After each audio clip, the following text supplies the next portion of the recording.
Monggo. Deg-degan ya. Deg-degan ya. Biar masuk kamera. Masuk kamera. Nanti anu loh. Lagi. Tapi wajahnya kok diburemi loh. Ya, saya awalnya cepat-cepat. Awalnya sih coba-coba. Mbak sambil ditinjau tuh frame-nya pas nggak? Ini masuk nggak? Aja sampai kepotong melas Mbak separuh. Oh iya, mana. Oke, silakan. Assalamualaikum warahmatullahi wabarakatuh. Waalaikumsalam warahmatullahi wabarakatuh. Alhamdulillahirabbil alamin wa bihi nasta'in wa ala umuri dunya waddin wassalatu wassalamu ala asyrofil anbiya'i wal mursalin wa ala alihi washabihi ajma'in. Ba'du. Yang terhormat sahabat Yusuf Haq selaku Ketua Cabang PMI Pekalongan yang kami hormati, sahabat Syafiq Fakih selaku Ketua Komsat Ageng Ganjur Pekalongan yang kami hormati, sahabat Inka Iqbal Kaisa selaku Ketua Rayon MI Syariah, dan yang kami banggakan teman-teman pengurus sahabat-sahabati Rayon Syariah dan Alam Mafaber 2024. Pertama-tama mari kita panjatkan puji kepada Allah Subhanahu wa taala karena telah memberikan sehat, memberikan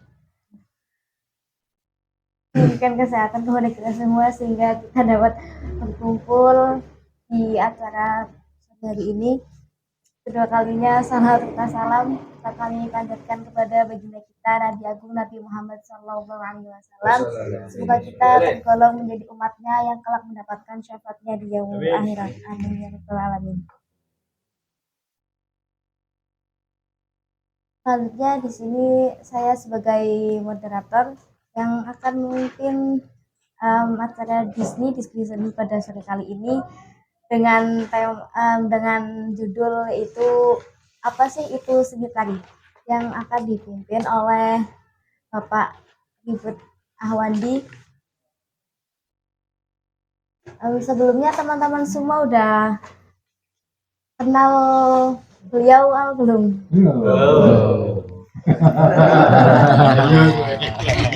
Soalnya kan tadi udah ada dongengan.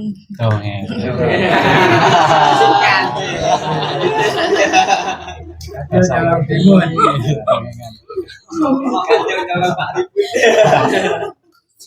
Baik, saya akan membacakan sedikit tentang diri beliau. Nama yaitu Ribut Ahwandi, pekerjaan penulis dan penyiar radio, organisasi founder Sogan Institute dan founder Yayasan Oma Sinau Sogan. Alamatnya di Landung Sari, Gang 19, nomor 28, Pekalongan. Usianya sebutkan pembuatan Pak. 42 tahun. Yang masih sangat muda sekali. Semakin muda. Umur tambah sih. Langsung saja kita masuki ke apa isi itu seni tari yang akan dibawakan oleh Pak Ribet. Pak. Oke. Baik. Assalamualaikum warahmatullahi wabarakatuh. Waalaikumsalam warahmatullahi wabarakatuh. Apa ya? Yang pertama mari kita selalu bersyukur dulu karena kita masih diberi kesempatan untuk bisa ketemu lagi setelah sekian lama. Saya nggak pernah mampir dan menginjakkan kaki di markas ini, terus akhirnya datang lagi di sini. Luar biasa, masih utuh markasnya ya. Di tingkat ini loh. Teknologi kita kan peningkatan ini. Dan saya bersyukur karena rasa-rasanya kalau saya lihat itu teman-teman masih tetap kompak memelihara kebersamaan. Itu penting banget karena bagaimanapun juga yang namanya organisasi, kalau semangat kebersamaannya sudah hilang, hati-hati deh, itu rentan untuk menjadi gampang dihancurkan. Jadi tetap jaga semangat kebersamaan. Jangan sampai ya memang setiap mahasiswa kan punya pemikiran yang berbeda-beda masing-masing, juga punya kesibukan yang beragam juga. Tapi harapan saya sih itu tidak menjadi alasan kenapa kemudian teman-teman akhirnya memilih untuk tidak bareng-bareng. Jadi ojo jadi alasan. Karena ini sebelum masuk ke materi ya. Jadi nanti setelah teman-teman lulus tetap kok yang dibutuhkan iki rasa kebersamaan antar sesama alumni. Ini penting banget. Kenapa? Sampai narap golek gawean, nek ora kenal konco sesama alumni, aku yakin agak susah. Makanya ikatan persaudaraan di PMI ini harus tetap berjalan.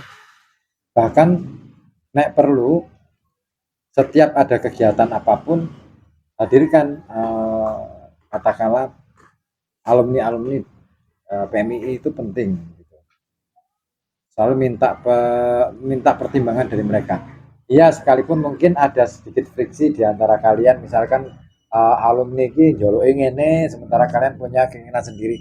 Ini wajar dalam sebuah organisasi. Hal yang wajar, lumrah. Konflik itu harus ada di dalam setiap kesempatan. Kenapa? Hidup itu sendiri adalah setumpuk tumpukan konflik-konflik. Kalau nggak percaya bahwa itu adalah tumpukan konflik, hidup itu adalah sekumpulan konflik, coba ditanya lagi deh. Nengapa teman-teman itu akhirnya harus memilih untuk kuliah, tidak bekerja? Itu kan konflik, gitu kan? Oke, mungkin karena alasannya adalah karena saya ingin menggapai masa depan yang lebih baik ketimbang konco-koncoku yang akhirnya memilih kerja. Yakinkah itu? Nah, itu konflik meneh. Setiap pertanyaan adalah konflik. Jadi itu, dan dengan keberadaan kita di sini, semoga ini akan membawa semacam semangat baru buat teman-teman, dan dari harapannya sahabat-sahabati ya. Apa nek PMI? Sahabat-sahabati ya. Nek teman-teman ya itu waktu ya. Kayak kanca ngopi tok ngono ya. Ya. Itu akan menjadi saya menyengaja untuk hadir dan memberikan kesediaan untuk hadir di tengah-tengah kesibukan saya yang luar biasa padat hari ini. Itu karena saya saking cintanya dengan teman-teman sahabat-sahabat di PMI di sini. Ya semoga aja rasa cinta saya tidak pernah menjadi luntur kepada kalian semuanya. Karena saya melihat bahwa hari ini hampir bisa dikatakan mahasiswa itu menjadi kekuatan yang sekarang lumpuh. Saya tidak tahu kenapa lumpuh. Apakah memang lumpuh karena mereka lumpuh sendiri karena sakit, atau lumpuh karena dilumpuhkan. Nah, coba nanti teman-teman ya, sahabat-sahabat yang mencoba mengkaji lebih dalam lagi. Dan istimewa ya, topik kita, obrolan kita sore hari ini tuh luar biasa. Saya agak kesulitan karena terus terang saya tidak terlalu mendalami dunia kesenian tari, tapi baik, saya akan paksakan diri saya untuk sedikit memberikan pengetahuan saja lah, informasi saja. Tapi aku gini dua pertanyaan sebenarnya. Janjane ono apa sih dengan masalah seni tari gitu loh? Ada apa sih masalahnya? Ada apa? Kok tiba-tiba teman-teman pengen ngobroli soal tari?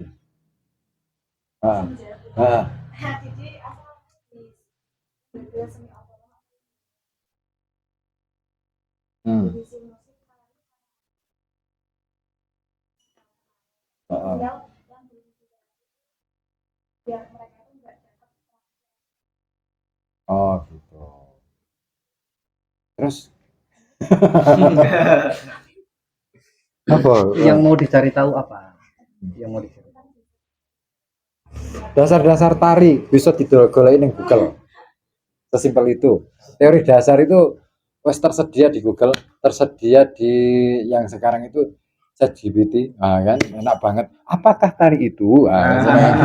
Jawabannya banget motor terus kayak link pasti. Itu sudah selesai kalau kita ngomongin teori ya. Tetapi yang paling penting adalah penting nggak sih kita belajar tari itu loh. Itu yang ingin saya obrolkan sore ini. Perlu nggak sih kita ngobrolin soal apa belajar tentang tari atau belajar tari? Bagi saya itu penting. Kenapa?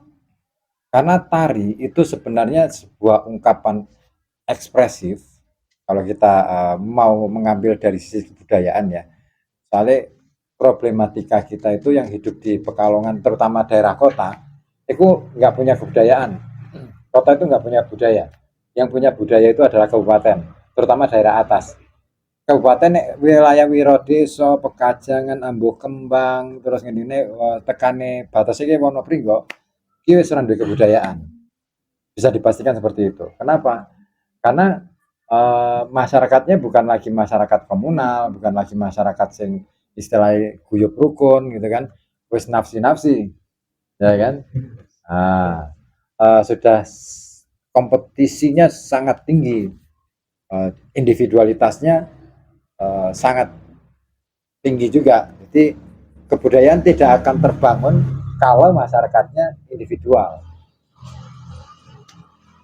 Nah, ngomongin soal tari dalam konteks yang dikaitkan dengan kebudayaan, sebenarnya yang seperti yang saya katakan tadi, bahwa yang namanya tari itu adalah semacam ungkapan ekspresif masyarakat tradisional itu untuk menyatakan rasa syukur atau misalkan rasa kegembiraan, pokoknya segala sesuatu perasaan yang mereka alami, sehingga saking bahagianya atau saking senangnya dan saking apapun itu perasaan itu, terus akhirnya mereka nggak bisa berkata-kata, dan ungkapan yang paling indah adalah melalui gerak.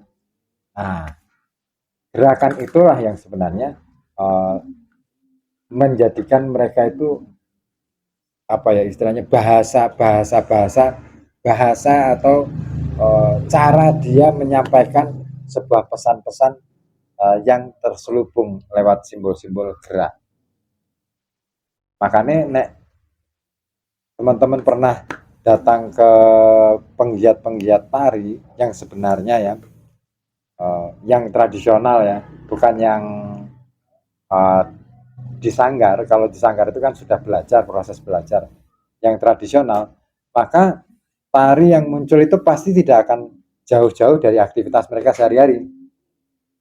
Misalnya neng masyarakat pertanian ada aktivitas mereka macul neng sawah, maka itu akan menjadi gerakan di dalam tari. Kalau misalkan ada aktivitas napeni beras, itu akan jadi tari juga. Dan musiknya itu juga musik-musik yang sebenarnya tidak jauh-jauh dari apa yang ada di sekitar mereka. Makanya ada kalau kita sedikit mempelajari musik, kita akan ketemu dengan yang namanya musik lumpang, bejok lumpang. Nah, saya nggak tahu apakah ning Pekalongan ono apa ora, ning daerah kabupaten iki ono apa ora. Tapi ning daerah Banjarnegara, terus di daerah Purbalingga itu masih ada bejok lumpang. Nah, dan itu musik, itu sudah bisa dianggap musik. Jadi musik itu jangan dibayangkan segala sesuatunya itu nganggo alat musik, enggak. Bahkan menganggo tutukan apa, katakan gelas membuat tutuit dengan pola tertentu, dengan ritme tertentu, itu sudah bisa menjadi musik. Sama dengan tari. Tari itu sebenarnya gerakan sehari-hari. Gerakan yang dilakukan oleh para penari itu adalah gerakan sehari-hari. Tetapi diulang-ulang dalam hitungan-hitungan tertentu dan menjadi momentum. Terus akhirnya menjadi simbol. Terus kemudian karena menjadi simbol, maka kemudian dimaknai. Kan gitu. Jadi nek ngomong tari ini sebenarnya kompleks banget, mulai dari gerakan dan lain sebagainya. Cuman memang di dalam pembagiannya jenis-jenis tari itu ada banyak. Tari tradisional itu pembagiannya ada banyak. Tari tradisional itu ada tari rakyat, itu tari yang di luar keraton, di luar istana. Kemudian tari keraton. Tari keraton itu biasanya bentuknya kayak bedoyo, tari-tari bedoyo. Biasanya penciptanya adalah para raja atau para pangeran. Terus kemudian tari pergaulan. Nah, tiga ini dalam tari tradisional. Nah, tari rakyat itu biasanya bentuk apa ya? Bentuknya lebih atraktif dan masif, massal, kolosal banget, dan diambil dari kisah-kisah hero atau kisah-kisah sosok-sosok hero yang dimiliki oleh masyarakat. Contoh misalnya, contoh tari rakyat itu Dolala, Jalan Kepang dan lain sebagainya. Nah, kalau Dolala itu kan tari keprajuritan gitu, ya kan. Nah, jadi kalau misalkan Jalan Kepang itu atau Jatilan itu sebenarnya pasti di balik tari Jatilan itu ada cerita-cerita yang dijadikan inspirasi untuk ditampilkan. Saya pernah nonton film tari Jatilan yang ada di daerah Subah kalau tidak salah, Nera Tulis. Itu inspirasinya dari mana? Dari cerita tentang penguasa Alas Roban. Oh, itu seru banget. Ya memang, sing jenenge tari tradisional, apa meneh tari rakyat, pastilah ada unsur-unsur mistik. Dan bagi saya, ya terlepas dari halal haram ya, apakah itu syirik apa enggak, aku rame bahas gue. Tapi lebih kanggoku itu hiburan, ya sudah hiburan gitu loh. Aku menikmati banget, asik juga ya. Dan aku nonton wong kesurupan gitu seneng kan loh. Iya kan? Nonton wong kesurupan seneng ki nggone pertunjukan tari, tapi nek nonton kesurupan susah, ki mergo ning omah. Ya kan? Daripada ono wong omah kesurupan mendingan nonton tari gitu. Nah, kesurupannya beda, konteksnya beda gitu. Makanya dan yang menariknya lagi oleh masyarakat sana ketika tari ini, tari Jatilan ala Sroban itu dipercaya sebagai salah satu sarana untuk mengusir roh-roh jahat. Angel meneh kan, roh-roh jahat tapi musuhnya roh nganggone roh meneh lho. Wah, asik kuwi. Roh dilawankan dengan roh. Ya memang ngono kuwi logika matematikanya jalan. A tambah B itu nggak bisa. Apel ada katakanlah buah apel. Terus dalam satu piring. Terus dimbui buah jeruk atau belimbing. Iki ra iso ngomong dua buah.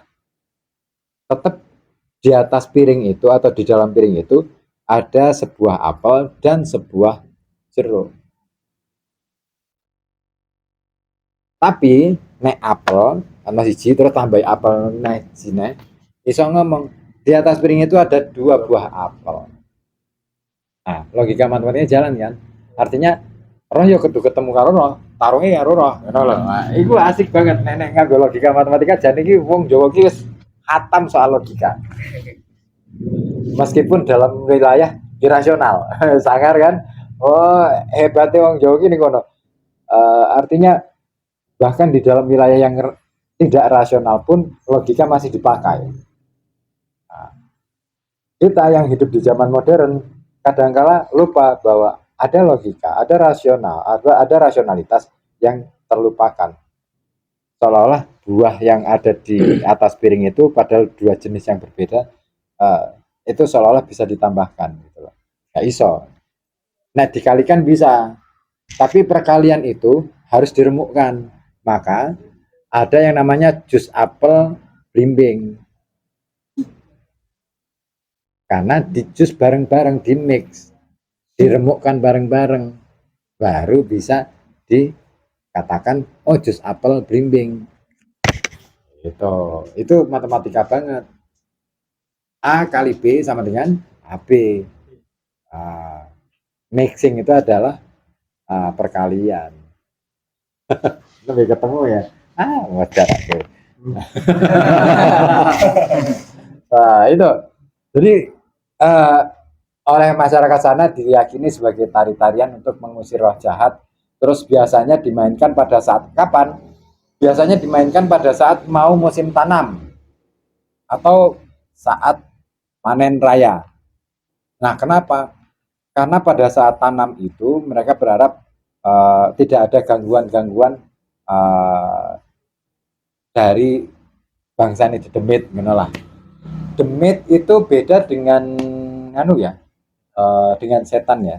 Nah, demit itu roh halus, bangsa jin dan lain sebagainya. Kalau setan itu kita. Setan itu lebih pada watak gitu. Tapi kalau demit itu lebih pada makhluk. Demit itu nanti ada terminologinya. Wetan nanti Jawa. Ternyata ini dunia hantu ini ada terminologinya loh. Neng Jawa. Ono lelembut. Nah, lelembut itu apa? Lelembut itu makhluk gaib. Makhluk gaib itu apa? Termasuk di dalamnya adalah virus itu lelembut. Maka di dalam prosesi pertunjukan tari jatilan ki mau nengone daerah Subah itu selalu ada sesaji. Nah, sesaji itu apa? Biasanya sesaji itu berupa daging entah itu hewan kambing ataupun kerbau, sairis gitu kan, didalaki nengone semacam kotak nganggo apa ya istilahnya aku lupa. Itu nganggo pelapah kuwi terus ditata karo jajan-jajan liane karo kembang dan lain sebagainya, terus ono kopi ireng dan lain sebagainya. Yang harus diketahui adalah itu dudu nyugui setan ya, dudu nyugui makhluk halus. Enggak, itu adalah teknologi yang dimiliki oleh manusia Jawa zaman dulu untuk menghindari tanaman-tanaman itu dari serangan mikrobiologi, termasuk virus, termasuk bakteri. Kok bisa? Jadi ini ketika daging inilah yang akan mengundang bakteri-bakteri ini untuk mengerubung daging itu, sehingga ketika mau tanam tanaman yang ditanam oleh petani itu enggak keserang bakteri ataupun virus itu mau. Canggih kan? Jadi orang nganggo pestisida. Nah, itu teknologi yang jarang diketahui. Nah, itu satu tari apa ini, tari rakyat ya. Sementara tari keraton itu biasanya ada beberapa watak di dalam karakter di dalam tari keraton. Biasanya ada tari keprajuritan, terus ada tari keprajuritan itu semacam latihan militer. Jadi latihan militernya itu bentuknya tarian. Jadi dan biasanya nek tari keprajuritan itu gagah, gerakannya lebih apa ya, tas gitu loh, maskulin banget. Terus ada tarian untuk persembahan tamu agung. Katakanlah misalkan ada pertemuan, maka itu akan dipersembahkan sebagai penghormatan kepada tamu. Maka ada tari gambyong. Terus ada tari yang diciptakan oleh raja sebagai salah satu media meditasi para raja. Lah, tari bedoyo itu adalah salah satu tari yang diciptakan oleh siapa ya zaman semono, Mangkunegara kok siapa itu saya lupa. Nah itu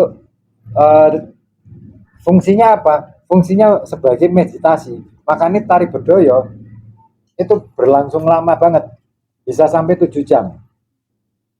Dan gerakannya lambat setengah mati. Lambat banget. Temponya lambat, terus kemudian setiap gerakan itu benar-benar harus diperhitungkan banget gitu kan. Sampai-sampai ada syarat kalau tari bedoyo itu penarinya harus benar-benar belum pernah disentuh oleh laki-laki. Nah, jadi masih gadis gitu. Nah, kenapa hal seperti itu perlu gitu? Karena ini ngomongin soal psikologi, ngomongin soal ketahanan. Soalnya biasa nih perempuan yang sudah diambah, sudah diambah, angel lagi. Itu biasanya daya tahannya akan menurun, emosinya gampang labil. Tapi bagi perempuan yang rela untuk tetap berpegang teguh pada ini apa ya kesucian dia, itu daya tahannya jauh lebih bagus dan emosinya bisa tertata. Itu tari untuk menata jiwa, menata psikologi manusia, tari bedoyo.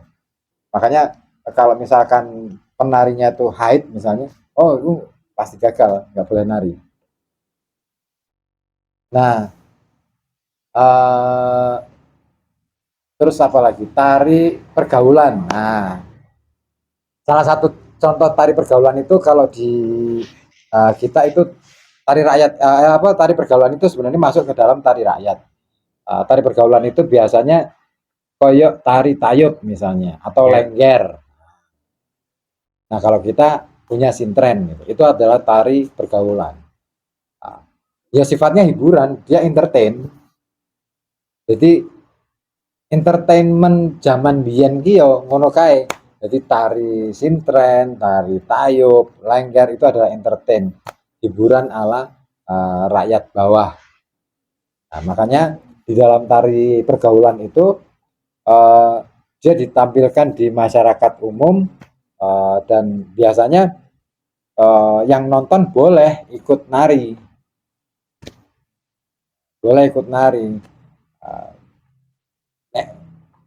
dan biasanya nanti carane monoki ada saweran dan lain sebagainya. Tapi budaya sawer itu sebenarnya sekarang saiki wae sih. Nek zaman biyen kira orang saweran. Ono ini nanggap. Nah, nanggap itu artinya gini.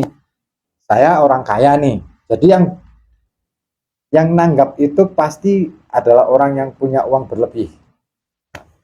Aku duwe resmil, aku duwe sawah, semene petak, terus kemudian petani kuake, aku jadi tuan tanah misalnya.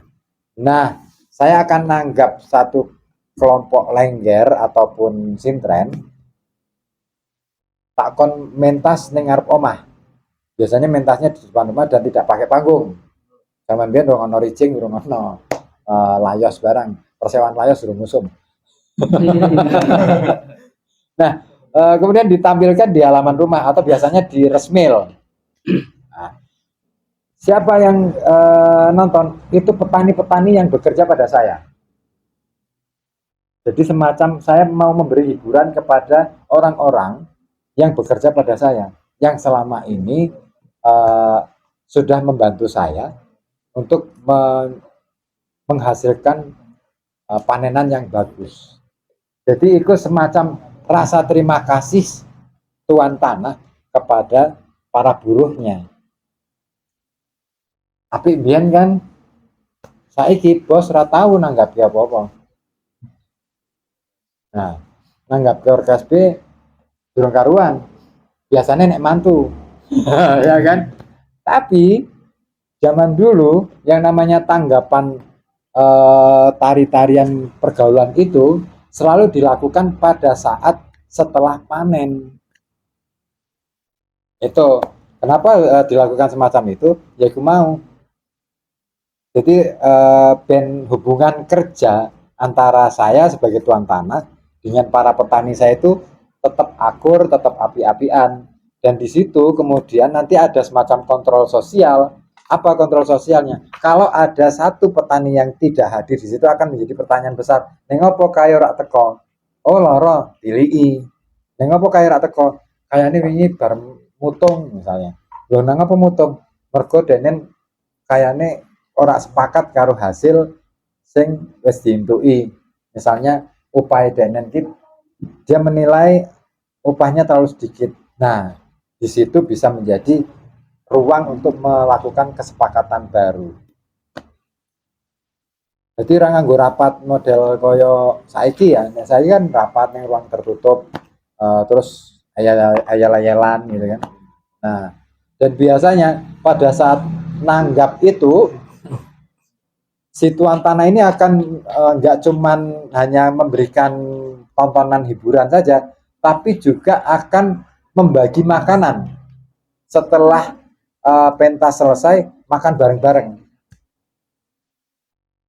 Ora kue lenggere, ora kue petani ini mangan bareng-bareng. Nah, itu salah satu cara untuk melerai konflik-konflik ataupun friksi-friksi yang ada di antara tuan tanah dengan para petaninya. Jadi sebenarnya kalau kita belajar dari masa lalu,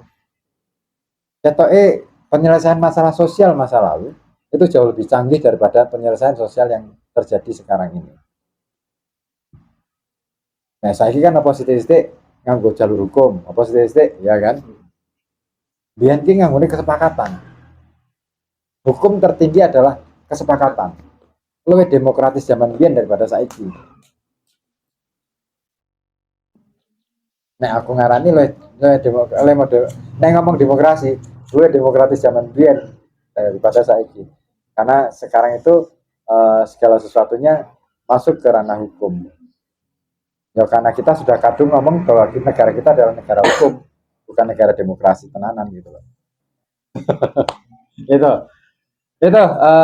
sekelumit tentang tari yang semoga aja itu bisa menjadi pengetahuan buat teman-teman. Nah, selanjutnya saya serahkan kepada moderator nanti dipimpin untuk diskusinya pada sore hari ini. Monggo. Baik, terima kasih atas semoga dari sahabat-sahabat ini barangkali ada yang ingin ditanyakan, silakan.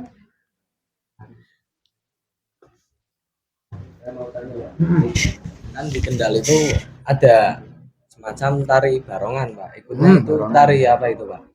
Oh iya. Tari barongan ya tari rakyat. Tari rakyat.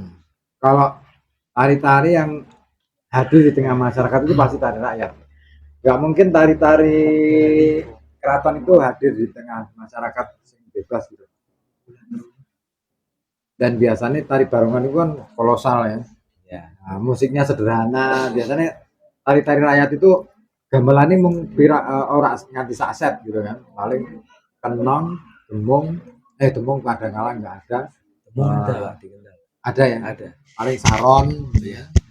Terus nggak mungkin pakai kecapi ya, jarang-jarang, atau rebab kan nggak mungkin. Paling sederhana, tunggang kan mana Pak? Iya, musiknya itu. Dan iramanya selalu seperti itu. Lagunya apa wae ya wes kuwi wae, tunggang gitu loh. Nah itu ciri-ciri tari rakyat.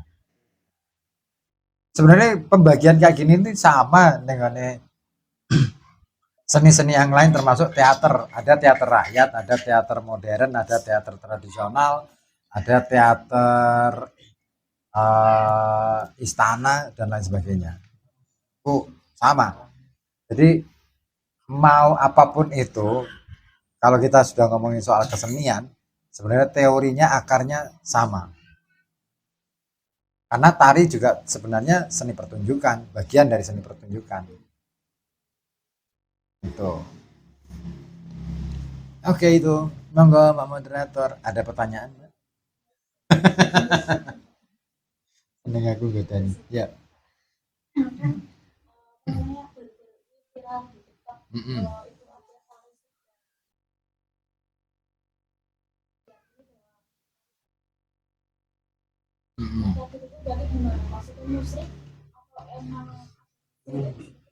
Nek ngomong terus ya.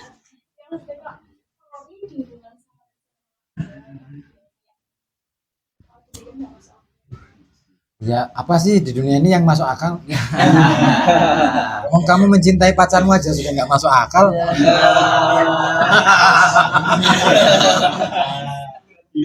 Tak boleh jawab ini, aku tak boleh jawab. Nggak ada satupun di dunia ini yang beneran masuk akal. Rasionalitas itu hanya sebagai alat awal ya. Cara nimono nek dalam kajian keilmuan rasionalitas itu adalah pintu masuk pertama untuk membuka cakrawala dunia. Selanjutnya nanti akan masuk ke tahap-tahap berikutnya sampai pada tahap yang paling tinggi adalah spiritualitas. Nah, makanya pengetahuan paling tinggi yang diwujudkan di dalam banyak hal itu, termasuk di dalam kesenian, tujuan paling mulia atau tujuan paling puncak tujuan dari sebuah karya seni ya, entah itu sastra, entah itu musik, entah itu tari, itu adalah pada aspek spiritualitasnya.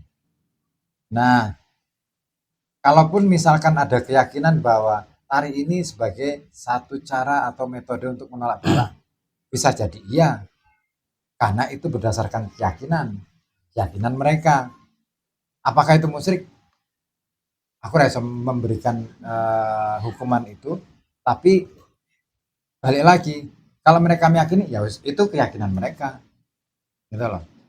Kan ajarannya kan sudah jelas ya di dalam Islam, lakum dinukum waliyadin gitu loh. Nah, ini urusannya sampean gitu kan. Nek urusanku orang ngono kuwi. Tapi nek ngomong soal spiritualitas sama sih sebenarnya. Ini bukan berarti membandingkan ya. Tari sufi iki piye Jal? Ya ora ngupeng terus kemudian di dalam tanda kutip diklaim sebagai itu adalah salah satu cara untuk mencapai atau menggapai pada titik tertinggi spiritualitas sampai kemudian bisa merasa dekat dengan Allah. Piye Jal? Iya kan? Sama, artinya yang namanya kesenian. Nah, ini balik nih dari kesenian dulu ya. Yang namanya kesenian itu mau tidak mau tujuan paling puncak dari sebuah kesenian apapun itu bentuknya adalah sebuah persembahan. Nah, kalau teman-teman gawe tari hanya sementara ini ya, neng Pekalongan ya, aku nonton tari-tari yang baru-baru ini belum sampai ke sana, belum sampai pada tahap spiritualitasnya. Kalau sudah pada tahap spiritualitas ya, wes nggak peduli bentuknya seperti apa, wes nggak peduli apakah gerakan ini indah apa enggak. Menurut kalian tari sufi ini indah apa ora? Muter-muter tok. Indah. Bagi pelakunya. Nak sing nari kuwi beda. Nek sing nari lanang jenenge, nek sing nari lanang Yanto. Itu loh, kan muter-muter tok didelok iki umet ya. Aku iya kan sing delok iki. Iya kan? Aku makanya kalau sudah pada tahapan itu, pada puncak atau pada tujuan puncak yaitu adalah spiritualitas, nggak penting lagi bentuk, nggak penting lagi Visual. keindahan visual itu nggak penting, karena keindahan seni yang sesungguhnya adalah keindahan spiritualitas, keindahan yang diam-diam dirahasiakan, tapi bagi para pencari keindahan, dia pasti akan menemukan titik rahasia keindahan itu. Jadi barangkali tari yang di Indramayu itu ya Bumi Ayu ya, Bumi Ayu itu ya, nah aku sering banget ya komunikasi atau dialog dengan para pelaku tari tradisional, dan mereka selalu nganggu bantuan mistik dan lain sebagainya. Saya tidak menganggap mereka melakukan tindakan syirik atau lain-lain, itu wes beda wilayah, tapi saya selalu menghargai mereka dalam konteks itulah cara yang bisa mereka lakukan untuk menggapai pada titik spiritualitas mereka. Loh, soal kemudian itu apa kok bertentangan, menurut kita itu bertentangan dengan ajaran agama, ya yang bersangkutan silakan konfirmasi aja konfirmasi ke ajaran agama. Apa suatu ketika dia akan tahu gitu loh. Itu proses perjalanan hidup. Jadi tidak ada manusia yang selamanya jahat, dan tidak ada manusia pun selamanya baik dalam kehidupannya. Ada fluktuasi, ada naik turun. Jadi aku rak wani mengatakan bahwa itu musyrik itu apa. Nah aku kesenian ya itu gitu. Ya begitu itu gitu loh. Kesenian itu yang ngono kuwi. Eh, dan aku sangat menghargai menghormati itu. Justru kadangkala metode mereka ampuh juga gitu loh. Percaya nggak percaya bisa bisa terjadi. Contoh sederhana, teman-teman pernah nggak dolan ning ngone si lurah pas si lurah itu di daerah Batang, eh Monotunggal. Di situ ada ritual setiap satu suro atau apa ya, satu suro ya kalau tidak salah. Itu ono nyadran gunung. Nah, di nyadran gunung itu setelah ritual makan bersama, doa, terus makan bersama, terus nyembelih wedhus kendit dan lain sebagainya. Kalau biasanya dalam hitungan ganjil itu ada nyembelih kebu, bule, barang. Itu setelah itu ada yang namanya tanggapan lengger. Nah, di situ sindennya lengger itu dipercaya oleh masyarakat punya daya linueh, daya magis. Jadi anak-anak yang digendong oleh ibu-ibu itu dicedak-cedak ke ben dimek sirahe sing lara bendang mari. Angel to? Wis sirik to. Nek nganggo kasat mata sirik. Tapi kita percaya dokter pun sirik. Bahwa yang menyembuhkan sakit itu adalah dokter juga sirik. Ya kan? Nah, balik meneh ning awake dhewe sebenarnya masalah sirik apa enggak itu. Mau kamu pakai metode kedokteran yang modern secanggih apapun, terus nek keyakinanmu, aku nek ora ora periksa ning dokter A, kayaknya ramari deh. Itu wis sirik. Tapi ya wis aku tak ikhtiar soal mari apa ora kuwi urusane Gusti Allah. Nah, itu wis bedone gitu loh. Jadi dia mau ke dokter siapapun itu nggak masalah. Nah, itu hanya perantara kerja Tuhan, gitu ya kan, untuk memberikan atau menunjukkan kehebatan atau kemahadahsyatan Tuhan, gitu loh. Bisa melalui orang yang paling jahat sekalipun, bisa melalui orang yang paling baik. Nah, aku ngono sih sangkaan baik saya seperti itu. Jadi aku ora meh ngomongin bahwa itu syirik atau enggak. Syirik itu sebenarnya balik ning awake dhewe. Nek dhewe itu meyakini bahwa oh ya penari ini sing bisa marahi nolak balak lagi syirik. Ya metode kan banyak, metode banyak. Gitu. Oke, itu yang saya kira itu yang bisa saya jelasin. Soal lain-lain nanti mungkin teman saya Mas Han mungkin mau nambahin. Boleh ya. Izin. Assalamualaikum warahmatullahi wabarakatuh. Oh iya, kenalkan ini praktisi Aku naruh sendiri aja. Nanti kelebihan. Ya, mistik. Oh iya. Bismillah, alhamdulillah, la haula wala quwata illa billah. Perkenalkan, nama saya Handilawari. Saya Wonopringgo rumahnya. Tapi ibu saya dari Purworejo. Purworejo pantai selatan sana. Jadi saya Turki turunan kidul. Turunannya anu. Percampuran antara laut utara dan laut selatan. Jadi saya yin dan yang. Jadi ini nyiblorong. Rata seri. Kafir. Jadi begini, saya mau menambahkan topik tarian daerah tersebut karena saya dan keluarga saya adalah pelaku tarian daerah, tarian masyarakat ya. Keluarga saya itu pelaku tari dolala, kuda lumping, terus cengpoling dan sejenisnya sama lengger. Itu saya mengalami sendiri dan sampai hari ini rumah saya di sana itu dijadikan markas utama untuk menyimpan alat-alat perkakas kuda lumping sama gamelan-gamelan. Jadi saya ceritanya ini kesaksian nih. Tetapi kesaksian saya ini tidak cukup kalau tanpa dicampurkan dengan metodologi keilmuan yang logis. Saya mencoba menganalogikan pengetahuan tradisional yang klasikal itu dengan pengetahuan kekinian yang agak ke barat-baratan. Jadi kita memahami dulu nih keilmuan ketimuran dengan keilmuan kebaratan itu dua kiblat yang berbeda. Entah itu timur tengah ataupun barat sekalian, itu kita golongkan ke sana. Nah, ya timur kita timur jauh itu sudah beda, ya, beda naluri, beda kultur. Sebelum kita membahas tentang penjabaran tarian tersebut, saya akan membuka pembicaraan ini dengan dasar. Dasar dari tarian tersebut adalah seni dan budaya, yang mana tarian tersebut mengangkat nilai-nilai kebudayaan.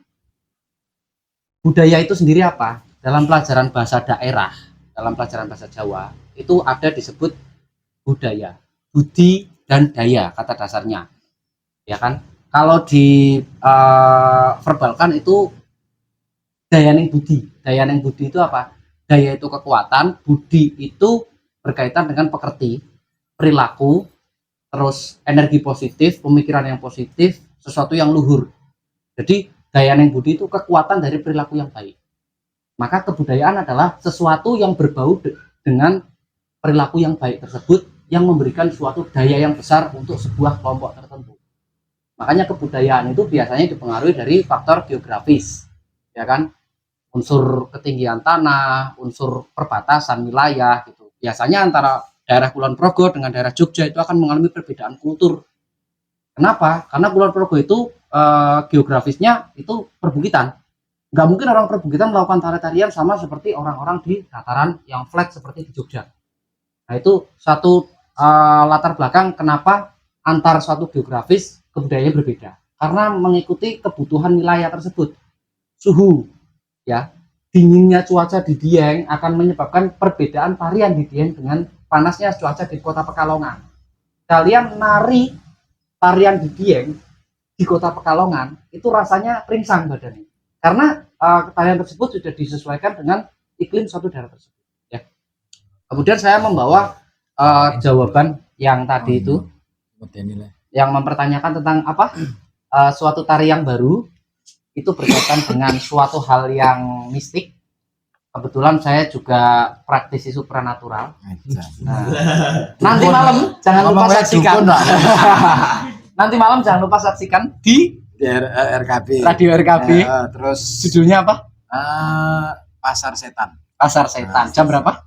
Jam 10 menit. Jam 10 menit di program acara Rehat malam. Rehat Malam. Nanti malam saya sama Pak Rifut siaran. Nah, itu kami tidak mengulas tentang syirik musyriknya, tapi kami menganalogikan secara ilmiah bagaimana menanggapi dunia mistik. Jadi biar orang tuh nggak salah paham tentang iki kafir, syirik, musyrik, kafir. Wes sing ra nyandek ilmune ngono. Nanti aku iso tekan anu nggih nomor piro iki. Menyanese, Bos. Jadi gini, saya pelaku, keluarga saya pelaku. Salah satu keluarga saya nari gambyong, diundang ke TNI ya. Salah satu keluarga saya itu pelatih tari se-Kabupaten Purworejo. Ya kan? Adik sepupu saya itu pelatih tari se-Kabupaten. Di situ saya mempelajari dengan mendalam, saya memahami, saya mendengarkan obrolan setiap hari para pelatih-pelatih itu pada saya. Mereka berbicara itu tentang keesaan Tuhan, tentang tauhid. Yang mereka obrolkan sehari-hari itu tauhid malah. Justru saya yang orang Pekalongan kalah tauhidnya sama beliau. Kita ngobrol tasawuf, tasawufnya beliau itu lebih jauh tentang bagaimana tidak mendolimi orang, tentang bagaimana berbuat ramah terhadap alam. Alasan mendasar sebelum tanam, kenapa mereka melakukan ritual budaya tersebut, ya kan, suatu tarian. Anggaplah ini sebuah magnet. Masyarakat itu paku yang tersebar. Bagaimana mengumpulkan paku yang tersebar itu tanpa harus capek? Kamu mau mulungin satu-satu orang yang terpencar itu, butuh suatu energi magnet yang bisa menarik mereka dengan mudah tanpa harus capek-capek woro-woro besok kumpul rapat. Pegel ra jenengan ngundangi rapat lho tuh. Awi ra teko meneh dibarani wis siji luwih ra teko meneh. Ora. Butuh suatu magnet atau daya tarik untuk mengumpulkan massa, dan jangan salah paham. Kepala desa sebelum ritual itu dimulai atau setelah ritual itu dimulai pasti melakukan pidato. Jangan salah paham dulu. Jadi gini, di dalam militer itu ada namanya tugas utama dan tugas terkandung. Saya ditugaskan untuk jalan sama batalion ini untuk meliput berita TMMD di Tunggriono misalkan. Itu tugas utama. Tugas terkandung saya, kamu cari tahu di sana ada orang yang melakukan pelanggaran HAM dan diskriminasi serta residivis narkoba. Sembari kamu ngeliput berita TMMD, kamu cari tahu info itu. Itu namanya tugas terkandung, ya. Jadi di dalam suatu kultur atau budaya yang disajikan, yang dikumpulkan dengan satu magnet daya tarik yang bagus, mengumpulkan orang dengan mudah kalau ada goyangan erotis kan, ya kan? Karena orang itu masih tertarik dengan dua hal. Yang pertama, bagaimana mempertahankan kehidupan. Yang kedua, bagaimana meneruskan keturunan. Fitrah manusia itu. Jadi kalau ada sesuatu yang berbau-bau dengan meneruskan keturunan, erotisme dan lain sebagainya, manusia itu akan tertarik. Secara otomatis, logika sadar kita, logika manusiawi kita, kebutuhan akan meneruskan keturunan itu akan mengikuti. Seperti magnet daya tarik yang mengumpulkan orang dan sebagainya. Setelah manusia terkumpul, gampang nggak untuk melakukan pidato? Bapak-bapak, ibu-ibu sekalian, besok tanamnya tanggal 14 ya, Selasa Pon, ojo lalen. Nek sing langgar mengko kenang balak. Anda tahu nggak balak yang dimaksud apa? Dalam teori biologi, mikrobiologi, ya kan? Ketika satu populasi itu minoritas dikepung oleh parasit yang mayoritas, resikonya adalah hancur. Karena jumlah populasi parasit dengan jumlah populasi inang lebih besar parasit. Imbasnya apa? Kegagalan panen. Betul nggak? Ada yang nyampe ke situ nggak berpikirnya? Kenapa saya bilang seperti itu? Karena saya praktisi pertanian organik. Saya sudah mempelajari. Dari mana saya dapat ilmu pertanian organik? Saya melihat dari kebudayaan itu. Kenapa setiap arep tandur, simbah kuki ngumpul karo konco-koncone karo tonggo-tonggone kabeh, gawe sepakatan rembugan, bar rembugan rampung, mereka mengadakan lenggeran. Mereka menghibur diri. Karena mereka mau menghadapi masa tegang, masa stres. Di mana masa stres itu mereka akan mengalokasikan dana besar, akan membongkar lumbung mereka dikeluarkan, dicairkan jadi uang, digunakan untuk dana operasional. Mereka dalam keadaan yang sangat tertekan. Ketika tidak diturunkan tensi otaknya, tegangan sarafnya, yang terjadi adalah konflik. Mereka mengadakan lengger untuk menurunkan tensi temperamental mereka supaya tidak terjadi konflik. Ketika air jarang, tidak ada rebutan karena sebelumnya sudah ada kesepakatan rembuk dulu. Jadi tugas terkandung atau misi terkandung dari mengumpulkan masyarakat melalui sebuah kesenian itu adalah cara mulia, cara mudah untuk jalur singkat menyatukan visi. Selain menyatukan visi dari membangun sebuah program yang akan dijalankan di sela-sela hiburan itu, ada hal positif, yaitu menyamakan frekuensi yang orang sekarang sebut apa? Itu penyamaan frekuensi itu. Coba kalau kita berkumpul di sini, ada satu aja yang nggak satu frekuensi. Contohnya satu tidur, ya kan? Dia nggak akan nangkep apa yang kita bahas di sini. Selesai di sini dia nggak connect juga, tetap kafir sirik musik juga, karena nggak connect, nggak satu frekuensi gitu loh. Logis nggak? Yang lain paham dia nggak paham. Itu hanya contoh, aku nggak nyindir itu. Enggak, dia itu metodenya kayak Gus Dur, tidur tapi nyangkut. Berpikir positif dulu. Sorry mas. Ya, jadi gini, tujuan dari mengumpulkan massa. Ya, ini saya petik juga hikmah dari khotbah sholat Id. Ada yang pernah nyadar nggak? Kenapa setelah sholat Id kalian tidak boleh meninggalkan khutbah? Karena di dalam khutbah sholat Id itu ada penyamaan frekuensi. Ceramah yang dikeluarkan, pidato yang dikeluarkan, seluruh kampung yang hadir di situ, seluruh warga kampung yang hadir di situ, satu frekuensi semua, satu pemahaman, satu konsep, satu ideologi, satu arah yang tadinya tercerai-berai menjadi satu pikiran dengan khotib yang bilang, kita dilarang lagi begini, itu nasihat. Mau nyangkut atau tidak, yang penting frekuensinya dulu. Karena di dalam teori neurolinguistik, ya, pembahasan sistem saraf, coding saraf kita, itu ada yang namanya energi psikologi.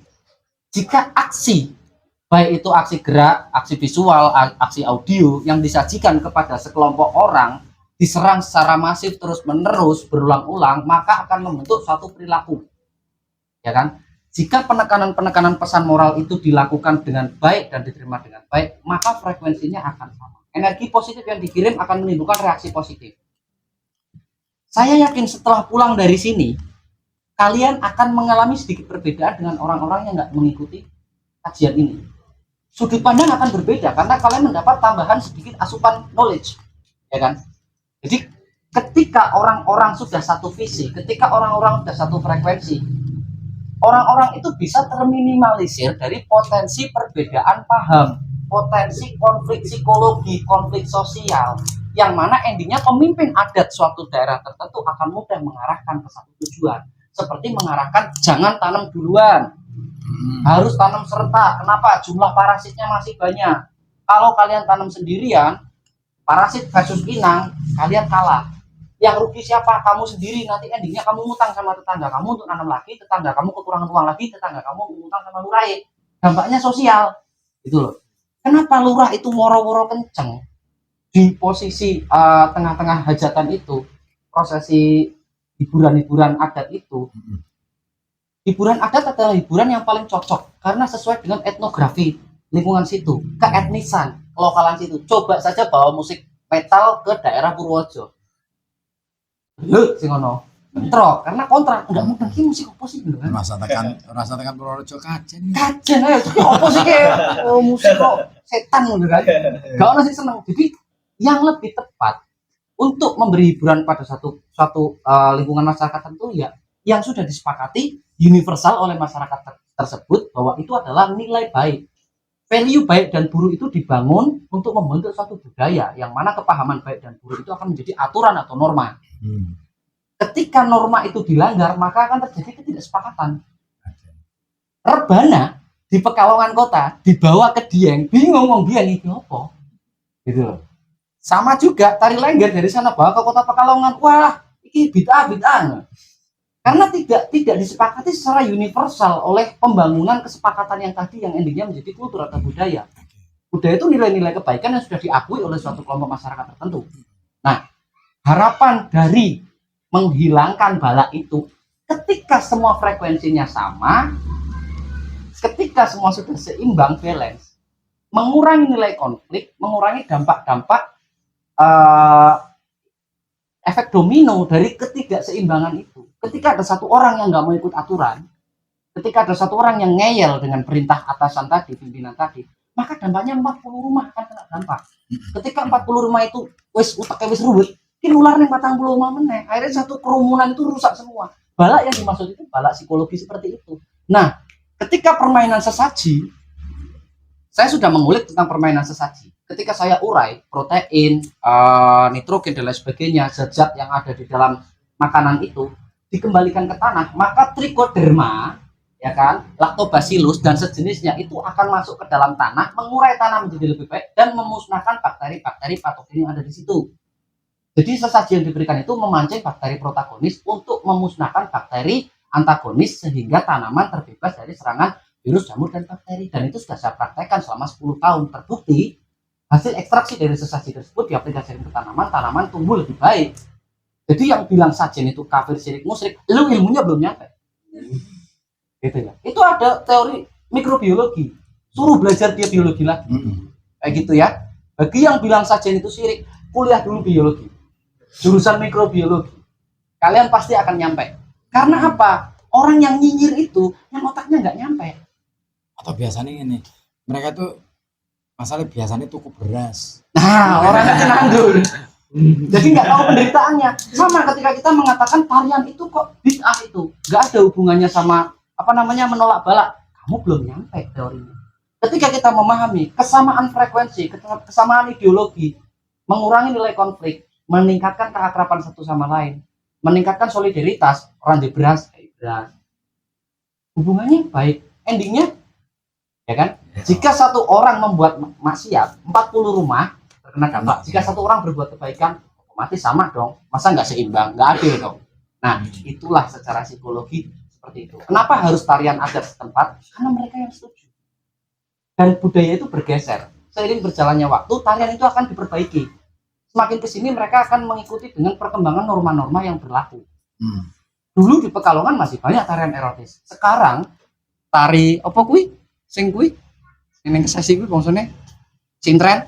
Sintren sekarang sudah pakai mindset. dia sudah pakai mindset itu apa kaos dalam itu. pakai mukena. Nah,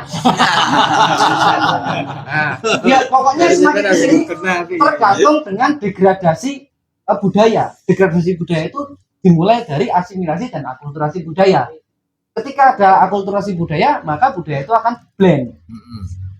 Jadi pergeseran nilai budaya itu tidak bisa dilakukan dengan singkat. Kalau kalian berharap suatu kultur bergeser dari yang membuka aurat menjadi menutup aurat dalam waktu 1 tahun 2 tahun, kalian akan dapat pertentangan.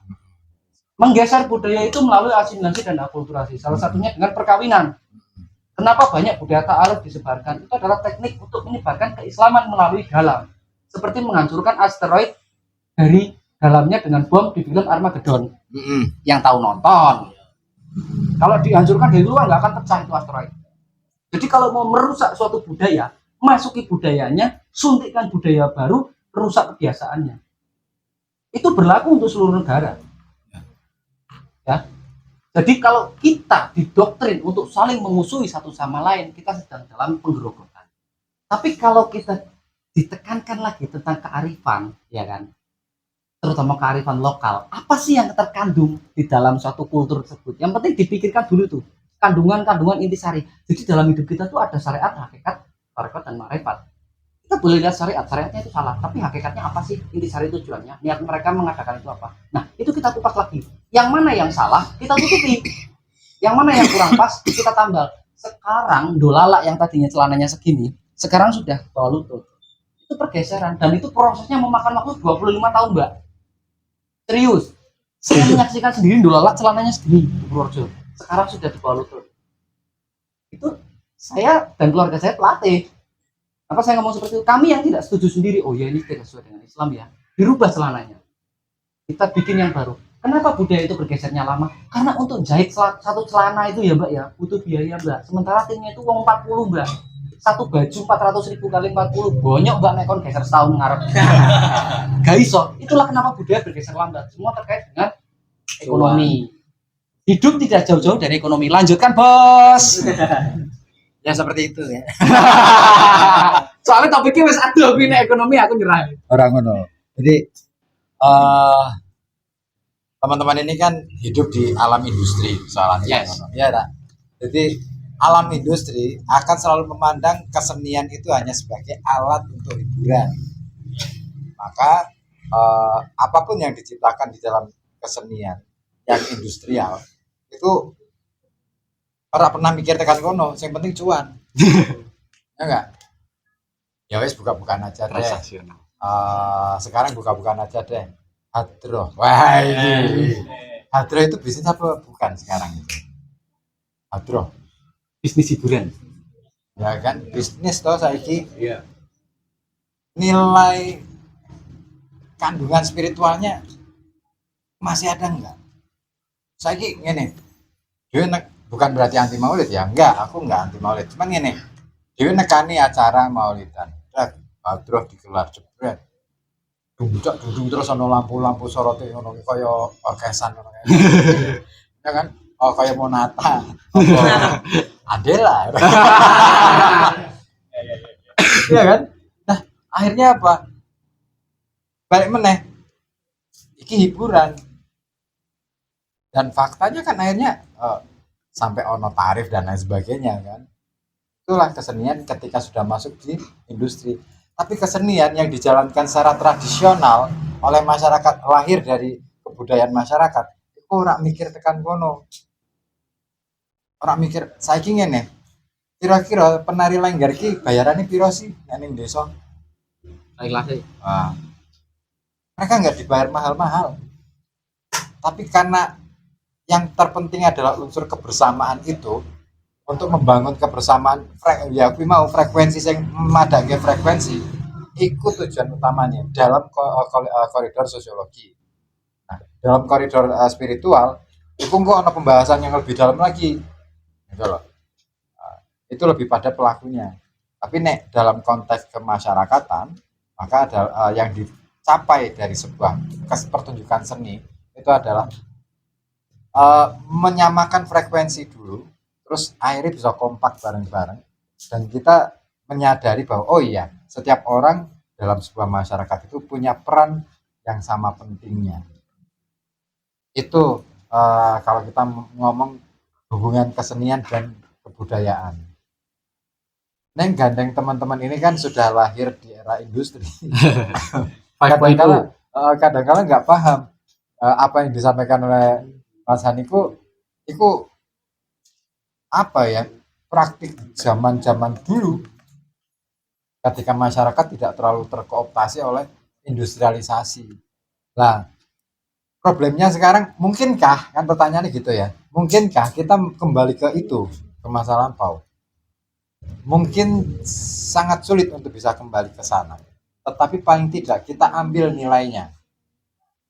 Jadi nek panjenengan semua ingin bikin karya seni, yakinkan terlebih dahulu bahwa karya yang teman-teman itu bikin itu adalah sebagai persembahan untuk kebersamaan itu, sebagai persembahan untuk alam semesta, katakan. Kalau saya biasanya gitu, di dulu waktu masih ngeband bersama Sogan, kita itu kalau setiap tampil itu, mau tampil itu, apa sih yang kita lakukan?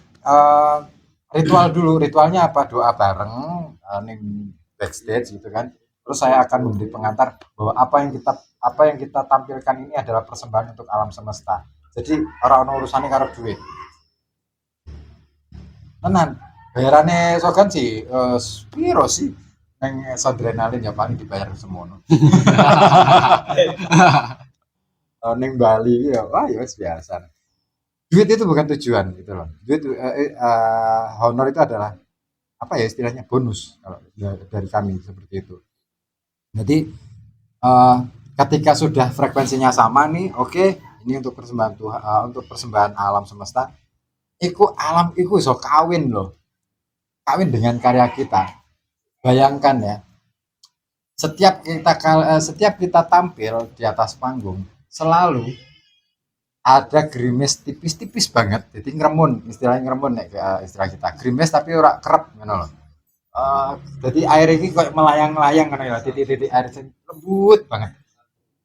Jadi itu, dan itu selalu turun pada bait tertentu yang, jadi kan neng Sogan itu musik puisi ya ambilnya ya. Jadi ketika pada bait puisi itu dibacakan, just turun, dan itu sampai akhir ketika kita turun panggung itu rep, selalu seperti itu di semua kesempatan. Bahkan yang terakhir itu pernah kita ditantang sama waktu itu promotor kita waktu itu Sampurna Mail, main siang-siang, dijajal karo promotor, jajal tenan ora ngono kuwi. Siang-siang kita main di Solo waktu itu. Jadi jam 2 siang kita main. Dan itu faktanya asik banget. Langit sing maune padang jinggrang panas ngono kae, suasananya wis enak banget. Kita main dengan sepenuh hati. Ki mendung zrep, lerep, bener-bener lerep. Sampai kita selesai baru buka meneh. Iki ora nganggo donga lho ya.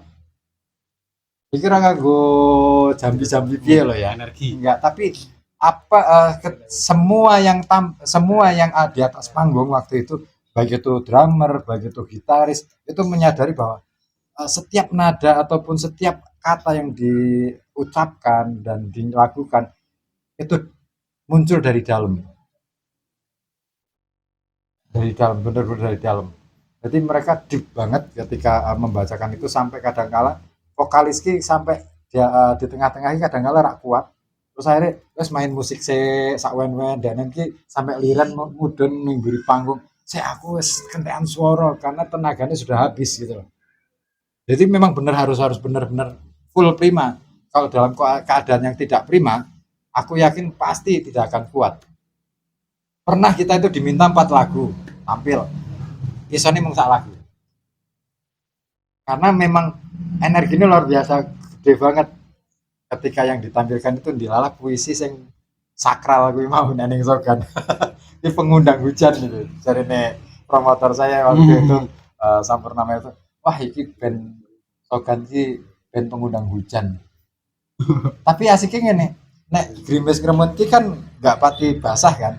Iku penonton kuwi sing maune gegeran, adem, anteng, mantep nyawang awake dhewe. Angel kan, kita nggak bisa mengendalikan nek penonton ngono itu kan wis wajar. Kita hanya dengan nada itu dan itu iki dudu magis.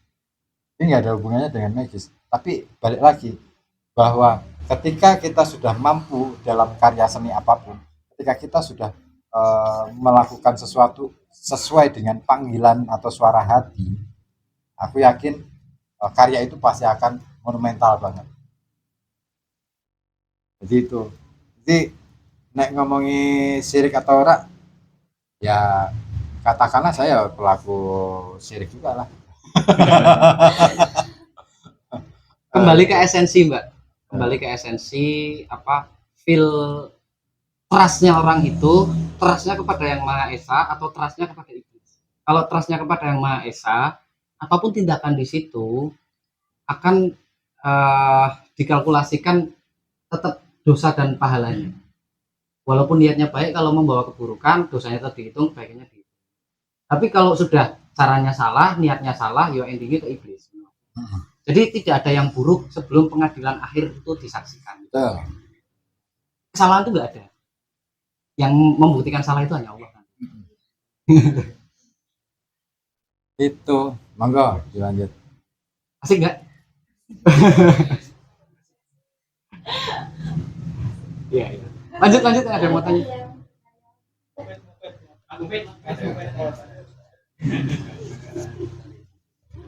Ini ngomong-ngomong collab gini jarang loh. Ini orang sibuk semua. Jarang bisa satu panggung.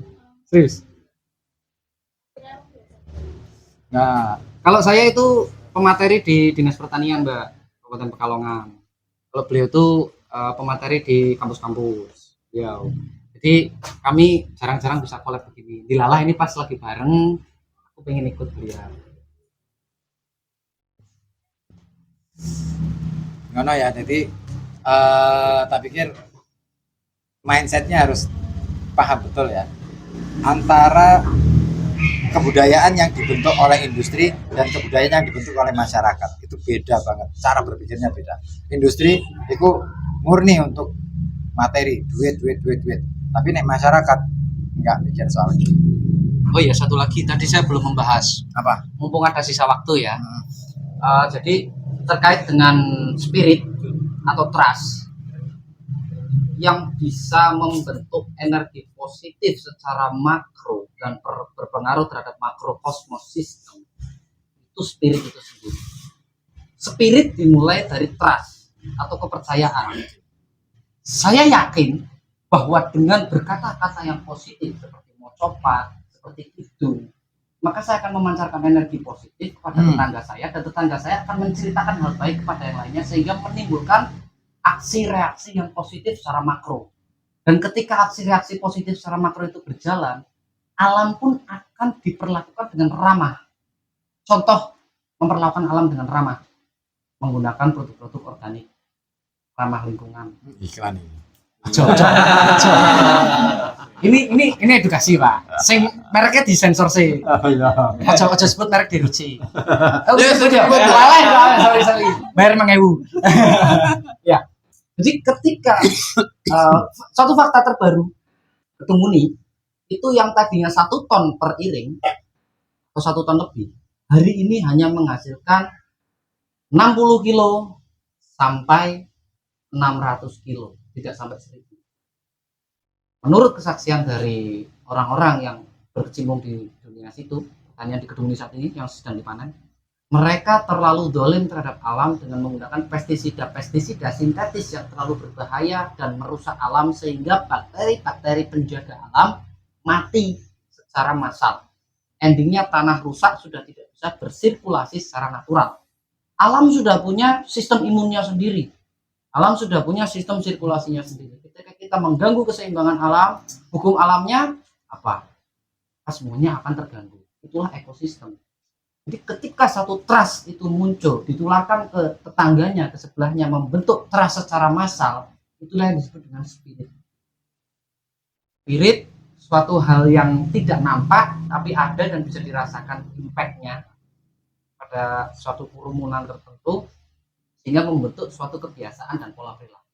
Contoh hari ini semua yang ada di sini, ketika kita kasih pemahaman yang baik tentang arif terhadap kebudayaan orang lain, jangan mendiskreditkan kebudayaan orang lain, maka saya yakin keluar dari sini kalian tidak akan pernah lagi mendiskriminasikan kultur orang. Itu adalah suatu energi kekompakan yang dimulai dari sebuah keyakinan yang terbentuk melalui pendidikan dan pengalaman. Pengalaman itu membuktikan ketika kampung saya dulu menghilangkan satu adat nyadran saat turunnya tandur, gagal panen semua. Kenapa? Ternyata pidato yang biasanya disuarakan sebelum tandur, komando untuk seretak satu tanggal, itu tidak dilakukan. Mereka nanam tuh acak, Mbak. Dampaknya parasit itu merajalela menguasai. Endingnya gagal panen. Oh ternyata bener yo, nek orang ada keselamatan kayak kok jebule kurung panennya. Mereka berbicara secara visual. Mereka tidak nyampe analoginya untuk membicarakan masalah spirit. Endingnya yang mereka utarakan itu hal-hal yang fisik, yang nampak. Karena manusia pada dasarnya memiliki keterbatasan. Audio, visual, itu mereka tangkap secara logik.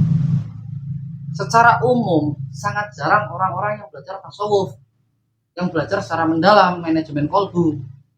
Karena pendidikan Islam di Indonesia itu, mohon maaf nih, belum tembus rata ke rakyat Indonesia ke tingkatan-tingkatan yang semestinya sampai ke ma'ruf, arif, ngerti. Bahasa gampangnya makrifat. Teknik mempelajari agar kamu ngerti. Wong ngerti karo wong pinter sekedar tahu itu beda nggak? Kowe paham pora alif tak paham, tapi kowe ngerti pora esensinya alif tak. Kowe ngerti pora nahwu karo sorof.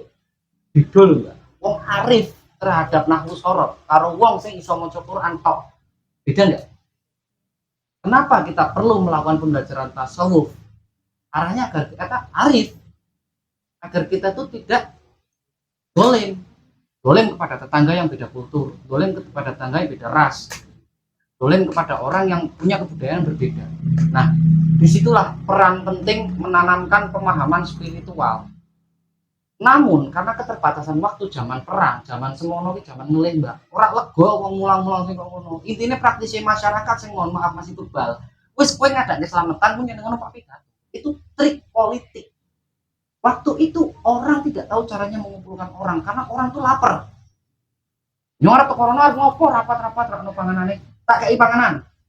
Politiknya yang punya uang, kepala desa berpikir keras bagaimana caranya mengumpulkan warga agar mereka mau rapat kampung. Alah panganan tok, mau tak anak kita tanggapan. Oke, mangkat. Baru. Itu trik politik. Jadi kultur itu tidak bisa lepas dari permainan politik sistem. Kalian jangan anti politik. Masyarakat harus dipolitisir untuk mewujudkan satu visi. Kalau kalian anti politik, kalian nggak bisa menggiring orang untuk menghasilkan panen yang baik. Mereka harus adakan politisir dulu, diorganisir, dipolitisir untuk diorganisir, diarahkan ke satu visi yang sama.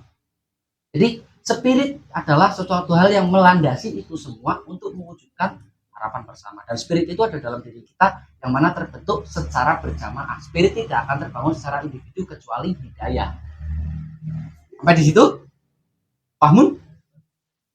Alhamdulillah. Dari saya menambahkan itu aja. Terima kasih kepada Bapak Ribut Awandi. Saya kembalikan mikrofonnya.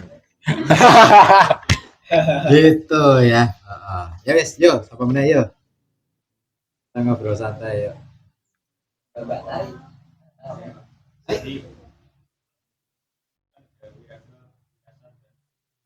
Wirama ya Pak, itu apakah berhubungan dengan nilai-nilai? Oke, Wiroko, Wiraso. Nah itu kan dalam konteks teorinya kan seperti itu ya. Istilahnya tubuh, terus kemudian rasa, terus irama dan lain sebagainya itu adalah satu kesatuan, kesatu paduan. Ya sama dengan hidup. Hidup itu tidak melulu soal tubuh. Hidup itu juga berbicara tentang pikiran, hati, rasa, juga irama-irama yang ada di dalam kehidupan ini sendiri. Sederhananya ngene loh. Katakanlah misalkan irama dalam kehidupan itu apa sih? Omongannya tonggo. Ah, itu kan. Ada yang minor, ada yang mayor, ada yang negatif dan ada yang positif. Selalu seperti itu. Nah, maka kalau kita bicara tentang nilai, apakah itu ada hubungannya dengan nilai spiritual? Semua akan bermuara ke sana. Itu hanya sebagai apa ya, cara untuk menemukan sampai ke titik itu. Seorang kreator seni, nah ini jenengan kudune jajalan mengko sinau karo kalau misalkan jenengan punya kesempatan sinau karo Mas Didi Kempot, Mas Didi Ninitowo. Mas Didi Ninitowo itu kalau nari itu sudah nggak bicara tentang tubuhnya, sudah nggak bicara tentang iramanya seperti apa, sudah tidak bicara dengan rasanya seperti apa, karena sudah tari adalah dirinya itu sendiri gitu loh. Maka Didi Ninitowo itu tari-tarian yang diciptakan oleh Didi Ninitowo ya itu Didi Ninitowo gitu loh. Dibawakan oleh orang lain pasti akan lain rasanya. Atau misalkan Mas Eko PC. Nah, Mas Eko PC lebih kompleks lagi. Mas Eko PC itu dulu pernah menjadi seorang koreografernya Madonna. Nah, artinya dia pernah terlibat di dalam kesenian yang industrial. Saya pikir kalau teman-teman sempat ketemu dengan beliau, mungkin bisa ngobrol lebih panjang lagi bagaimana sih kesenian dalam konteks industrial dan bagaimana kesenian dalam konteks yang memang benar-benar pure seni. Itu pasti rasanya beda. Tapi sebagai apa ya, cara hidup, oke lah, nggak masalah kalau teman-teman mau masuk ke jalur industri itu tadi. Monggo kerso.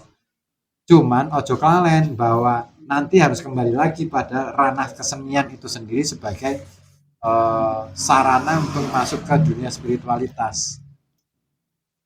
Nek soalnya ini, nek kadung mlebu ning dunia industri dan kita sudah tahu hasilnya berapa gitu. Wah, itu melenakan sekali. Dan peluang konflik itu terjadi di situ. Orang aku iki mesti ning kono. Perkara duit, itu bisa jadi perkara sing dawa. Tapi kalau kita sudah tidak punya orientasi ke sana, ya wis. Nek cara wong biyen ngomong, mangan ramangan sing penting kumpul. Gitu loh. Artinya apa? Dunia itu sudah nggak begitu penting. Yang penting adalah perasaan kita yang sama, frekuensi kita yang sama, tujuan kita untuk hidup itu juga kita mampu menerjemahkannya dengan cara yang sama. Selesai. Urusan ono sing dipangan apa ora penting. Maka kalau di dalam ajaran agama itu kan semua agama selalu mengajarkan ada puasa di situ. Apa sih tujuan puasa? Nyetel ulang kembali ke tradisi yang masa lampau, yang zaman-zaman dahulu, yang dilakukan oleh nenek-nenek moyang kita, yang dilakukan oleh leluhur-leluhur kita, bahwa ternyata dunia itu harus direset gitu loh, direstart dalam bahasa komputer. Nah, dengan restart itu tadi kita bisa ngontrol apa? Hasrat kita untuk menguasai dunia itu seberapa jauh gitu. Itu sih nek jariku. Jadi wiraga wirasa wirama dan lain sebagainya itu hanya alat saja, alat untuk mencapai ke pemahaman itu. Tapi sebelum menuju ke sana, paling penting sebenarnya adalah unsur paling penting di dalam tari adalah memahami tubuh itu sendiri. Untuk apa sih tubuh ini diciptakan? Untuk apa sih tubuh ini kemudian dan bagaimana sih cara memanfaatkan tubuh? Nanti akan ketemu pada pemahaman bahwa tubuh itu adalah alat untuk menyampaikan pesan-pesan yang jauh lebih dalam lagi, tidak hanya moral, tidak hanya etika, tapi juga ngomongin soal spiritualitas. Itu sih, itu jawaban ngawur saya. Semoga Alhamdulillah kami juga terbelawur. Tapi yang penting ki ngene. Kalau kalian mau bentuk kelompok seni tari, yang terpenting itu adalah samakan dulu frekuensinya. Samakan dulu frekuensinya. Terus harus dimunculkan dulu tujuan atau orientasinya apa dulu. Disepakati secara bersama-sama apa orientasinya. Kalau sudah orientasinya duit, ya sudah, siap-siap cepat hancur. Iya. Kami itu saya punya komunitas namanya Umasinau Sokan. Itu komunitas berdiri sejak tahun 2011 sampai sekarang masih utuh orangnya. Artinya kalaupun ada yang sudah lulus purna gitu kan, sudah jadi alumni, itu tetap menyokong kegiatan-kegiatan yang kami lakukan. Bahkan yang paling seru itu adalah ketika ada salah seorang mahasiswa di komunitas kami yang terancam DO, itu kami bantingan urunan bobol celengan masing-masing untuk meloloskan dia supaya dia bisa memenuhi tunggaan SPP sehingga dia bisa lulus. Segila itu kami. Pada waktu itu yang dibutuhkan 7 juta. Ya udah, kabeh iki do ngumpul ning omah, wis yo boboli ke celengane dhewe-dhewe. Terus nah, kurangi piro, engko ono sing bakal dihubungi oleh teman-teman yang lain, katakanlah alumni itu dihubungi. Ya ono sing perlu dibantu ki, kurangi piro. Katakanlah kurangi 3 juta, dia udah 3 juta. Dan itu nggak ada uang kembali. Seedan itu. Mampukah kalian sampai sebegitunya? Itu tantangan kalian. Ya kan? Jadi orang nganggo ego, orang nganggo individualitas lagi. Tapi kalau mau bangun kebersamaan, ayo kita harus berani untuk memperjuangkan nasib secara bersama-sama. Bila perlu mengorbankan apa yang kita miliki untuk kebersamaan ini. Itu ya. Saya kira itu karena sudah jam 5 juga. Setengah 6. Semoga aja harapan saya ini sekaligus closing statement. Harapan saya dengan pertemuan ini nanti akan ada pertemuan-pertemuan lainnya. Banyak hal yang sebenarnya ingin saya sampaikan, tapi mungkin setahap demi setahap. Dan semoga kebersamaan kalian itu tetap benar-benar solid ya. Ben jangan sampai ada yang gara-gara nasib yang berbeda kemudian akhirnya lari dari lingkaran ini, jangan sampai. Ya kalian nggak perlu memandang Sokan, tapi bisalah belajar dari Sokan. Tapi disitulah pentingnya kebersamaan, rasa untuk saling memiliki, rasa untuk saling bareng-bareng ngopeni urip masing-masing itu sangat penting dilakukan. Saya kira itu. Terima kasih. Assalamualaikum warahmatullahi wabarakatuh.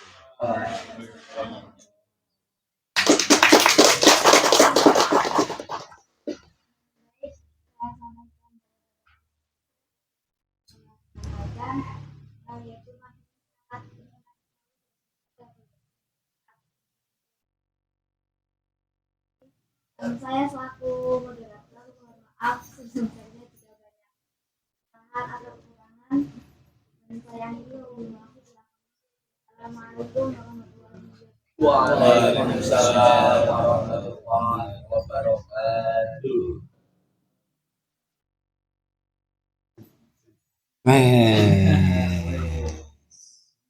Tanda tangan. Maksudnya gini. Kenang-kenangan. Tinggal raja. Iya.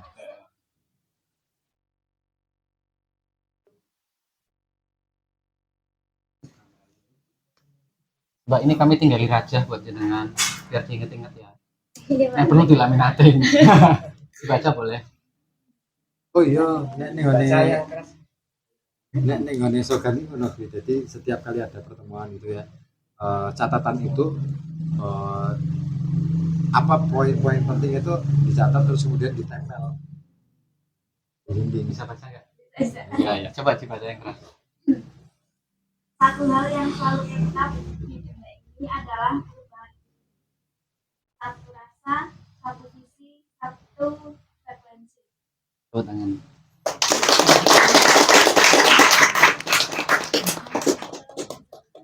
Oh, foto.